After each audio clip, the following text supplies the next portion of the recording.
एक जंगल में एक जिराफ रहता था। वह जंगल में सबसे ऊंचा जानवर था। उसकी गर्दन बहुत लंबी थी, जिसके कारण वह ऊंचे ऊंचे पेड़ों की पत्तियां खा सकता था। उसे अपनी ऊंचाई और लंबी गर्दन पर बड़ा घमंड था। जब भी वो मैदानों की घास चरते जानवरों को देखता, तो उनका मजाक उड़ाता और उन पर हंसता था।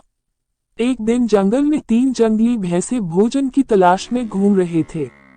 घूमते घूमते वे उस स्थान पर पहुंचे जहां जिराफ एक ऊंचे पेड़ के पत्ते खा रहा था। उनका मन भी पेड़ के पत्ते खाने का हुआ, लेकिन उनकी ऊंचाई जिराफ जैसी नहीं थी, न ही उनकी गर्दन लंबी थी। इसलिए वे जिराफ के पास जाकर बोले, जिराफ भाई, थोड़े पत्ते हमें भी दे दो। हम भी जरा इन पत्तों को चख कर देखें। घमंडी जिराफ उन्हें दुत्कारते हुए बोला, तुम्हें पेड़ के पत्ते खाने हैं तो खुद तोड़ लो। मैं तुम्हारा नौकर नहीं हूँ जो तुम्हें पेड़ से पत्ते तोड़ तोड़ कर खिलाऊं। जिराफ की बात सुनकर जंगली भैंसों को बड़ा बुरा लगा। वे जिराफ से बोले, हम तो तुमसे निवेदन कर रहे थे।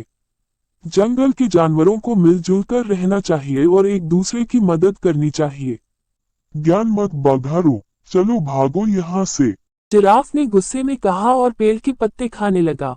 तीनों जंगली भैंसे नीचे मैदान की घास चरने लगे। तभी अचानक वहां एक शेर आ गया।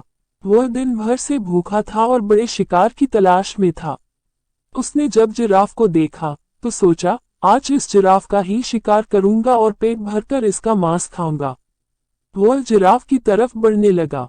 पास की घास चर रहे जंगली भैंसों ने जब शेर को देखा तो भागकर एक गुफा में छुप गए। पेड़ के पत्ते खाते जिराफ का ध्यान शेर की तरफ नहीं था। जब शेर जिराफ के पास पहुंचा और जोर से दहाड़ा, तब जिराफ ने उसकी तरफ देखा। डर के मारे उसकी गिरकी बंद गई। वो मदद की गुहार लगाने लगा। पास ही गुफा में छुपे जंगली भैंसों ने उसकी गुहार सुनी। एक भैंसा बोला, इस घमंडी जिराफ का यही अंजाम होना चाहिए। दूसरा भैंसा बोला, बिल्कुल सही, इसने हमें खाने को पत्ते नहीं दिए थे।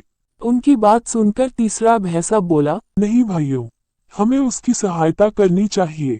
हम सब मिलजुल कर रहेंगे, तभी किसी बड़ी मुसीबत का सामना कर पाएंगे। दोनों भैंसों को तीसरे भैंसे की बात समझ में आ गई। तीनों ने जिराफ की सहायता करने का फैसला किया और गुफा से बाहर निकलकर शेर की तरफ बढ़ने लगे।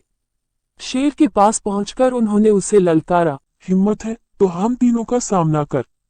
सामने 3 बलशाली जंगली भैंसे देखकर शेर डर गया और वहां से भाग गया। जिराफ की जान में जान आई। उसका घमंड टूट चुका था। वह अपने व्यवहार पर पछताने लगा और भैंसों से क्षमा मांगने लगा। भैंसों ने उसे क्षमा कर दिया। उस दिन के बाद से वे सब मिलजुल कर रहने लगे। सीख 1, घमंड नहीं करना चाहिए। 2, सदा मिलजुल कर रहना चाहिए।